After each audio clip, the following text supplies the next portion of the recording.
Welcome to this Roll for Crit preview. Today, we're going to be entering the world of sports with Portals 11. In this game, you'll be managing a football team, or soccer team as we call it over here, and not only trying to win games, but also make money, please the fans, and make sure your boardroom is okay with all your decisions. Yeah, this is not just about playing the game. You are covering every aspect of football, as they say over in Europe, or maybe they don't say it like that. Some people might say it. I do. All right. So the game is going to take place over the course of 8 weeks, and each round is a week, and each round is divided up into different days of the week. So you're always going to start out on Monday, and first you will have a little bit of a production step. Everyone is going to get some resources based on their tracks over here, which show you how much of each resource you're going to get. There's different things. There's your money, your amount of fans that you have, the general operations of your team, and your fitness, the actual physical and mental health of your players. Then you have a board meeting. So each player is going to have 3 different directors on their board, and the board meeting is an event that is going to have some kind of choice for them to make. They're going to vote on it, and how they do that is you roll a 6-sided die, and you check their numbers for it. So in this case, if you rolled a 1, you check each person. A 1 is yellow on all of them, which means they all vote unanimously for the yellow option. But it could be different. Some of those numbers might change. And you go for whoever has the most votes and just resolve the effect as it's listed there. It's some kind of thematic thing that could have some impact on the rest of the round. And everybody does their own event at the same time, basically. Once you're finished with those board meetings, your board directors go home. You move on to the Tuesday, Wednesday, and Thursday part of the game. And that's when each player gets to take actions. So in turn order now, each player gets to take 1 action, possibly an extra one if they pay some of their resources for it. So the main choice that you're going to be making on these turns probably is purchasing one of these sets of cards up here. Now, normally there's going to be more on display. We kind of condensed it a little bit just for the sake of fitting it on our camera. But there are 3 major types of cards that you're looking at: staff, players, and sponsors. 3 things you'll be able to purchase. They have a cost in the corner. If they have a cost, that will be in money. And once you get one, you get to add it to your collection. So the staff have their own special abilities, different actions that you can take, various things. They also have sets. So if you collect multiple of the same type of staff, you'll get a certain amount of points at the end of the game, as indicated down here. Players obviously are arguably the most important part of your game, of the people that you have in play. They each have their own number that's going to be represented over here on the field, which we'll talk about later. They have their own strength. Some of them have special abilities, different actions they can take during a match. You'll look through and see exactly what they can do. You can also train them. If you flip them to the other side, some of your staff, for instance, will be able to do this. They will get stronger and have better strength, better abilities, better playing stats. Then there are the sponsors over here. Whichever sponsor you take, you can choose how you want to allot them, either as a t-shirt, as an ad board, or as a mega fan. And you can only have so many of each type, so you're choosing where to slot them. And they'll also give you a bonus, depending on which version you took, of a different way. Some money, possibly direct money resources, or increasing your money production track, making you wealthier in the long run. And they have some special bonuses, and each one is just a fake kind of cute little company that is not real, but you can pretend it is, like Portal cookies. I wish that they made cookies. Some other actions you can take besides purchasing these cards: you can try to increase your stats by rolling a die. If you were, say, trying to increase fitness, you would try to exceed the number that it currently is. So you'd need a 4 or above. If you manage to get it, you get to go up 1 in that position. A lot of the cards and tokens, of course, have actions on them. You'll exhaust the card to use it. Also, some of them will cost resources, as indicated in the cost section right over there. And as I said, if you want, you can spend 2 of your operations resources to take a second action in the same turn. Otherwise, you're only getting 1 for each day, which is, for each player, 3 total before the weekend comes and it's time for match day. That's right. All this is the setup and to make sure you win matches. So while you're playing, you will have a deck of opponents over here, and it'll tell you the team you're playing against and the scout report. For example, this one says the coach man to bring on a very fit team to the pitch for this season. Their forwards are young and shoot from the distance. So in other words, you'll have to be a bit more worried about their forward players, so maybe play a bit more defensively then. The way you set that up is before you get to see their actual layout, you have your team here of players. You can have up to 3 up here, 5 in the middle, and 5 on defense. The numbers correspond to either normal 1 power players, but if you hire special people, they will correspond to that jersey.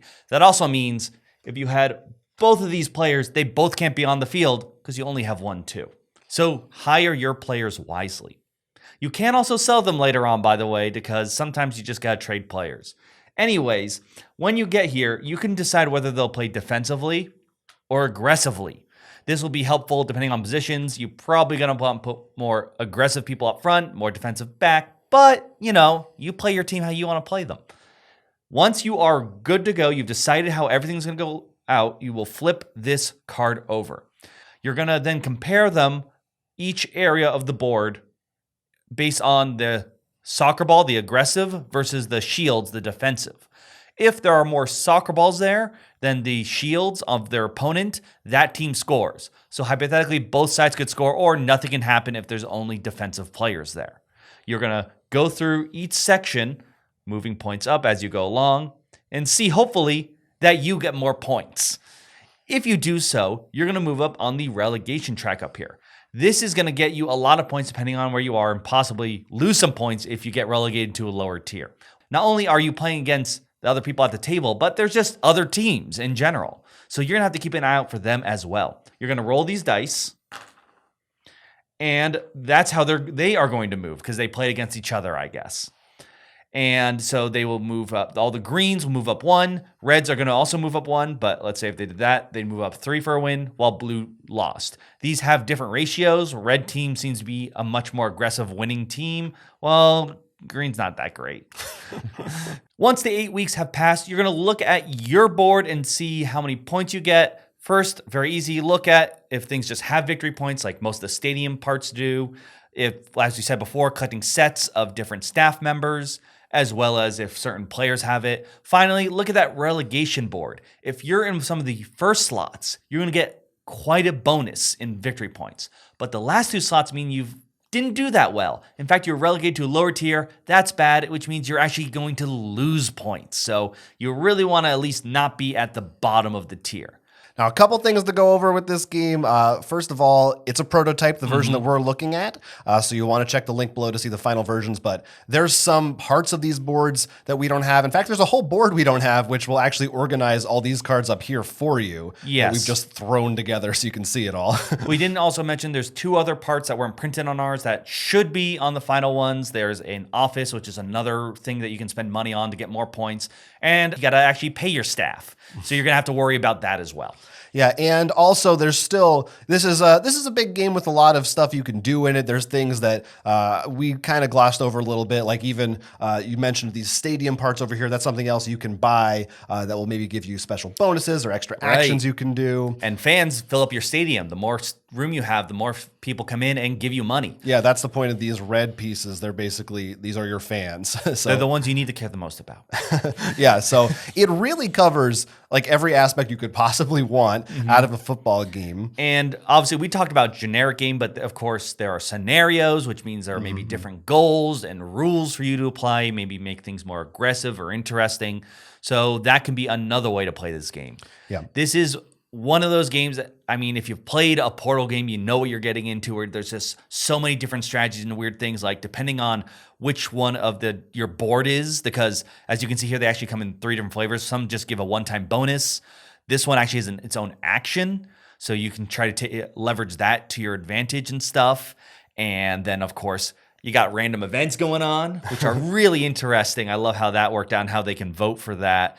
And the players, it's very interesting because you have to think about like, oh, I want that too, but this one I got to keep for now. Yeah, right. You can only have one player of each jersey number, at least going out to play a match at a time. You do get to like mix and match these as you like before a game. And of course, because there's so many things that we're going to forget something. We forgot there are objectives. These are secret goals you add at the end. Forget or just we can only do so much, people. There's a lot here is the point we're trying to make. Yeah, you have your own goals. You have tactic cards you can play. There's a lot you can do. And I think the game, the closest comparison to this from their catalog is, in my view, is definitely Pret-a-Porter. Yes, absolutely. Where both, whereas that game, it's like, you don't really have to know about the fashion industry or care about it to be interested in all the different processes in the game. I think the same holds true here. You don't have to be a football fan. You don't have to be a sports fan. And I'll also say, at least from my perspective, your mileage may vary. Compared to that game, I found this one more accessible. At least for me, it was much easier to wrap my head around the strategies here. I think this one's a little more straightforward. Interesting. Maybe you disagree. I don't know. I don't know.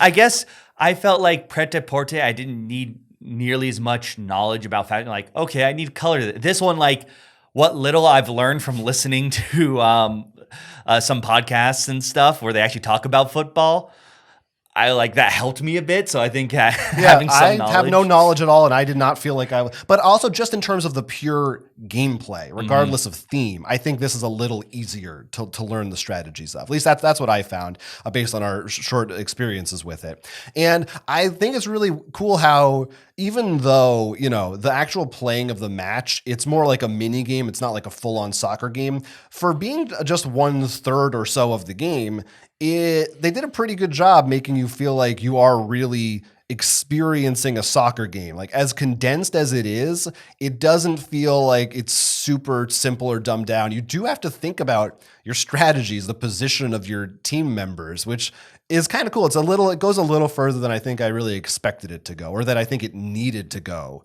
to get the experience across. I mean, I'm a big fan of Pret-a-Porter. This definitely is in my wheelhouse because I like the whole managing system. That while there isn't, most of the player interaction is probably going to come from getting cards that other people may want.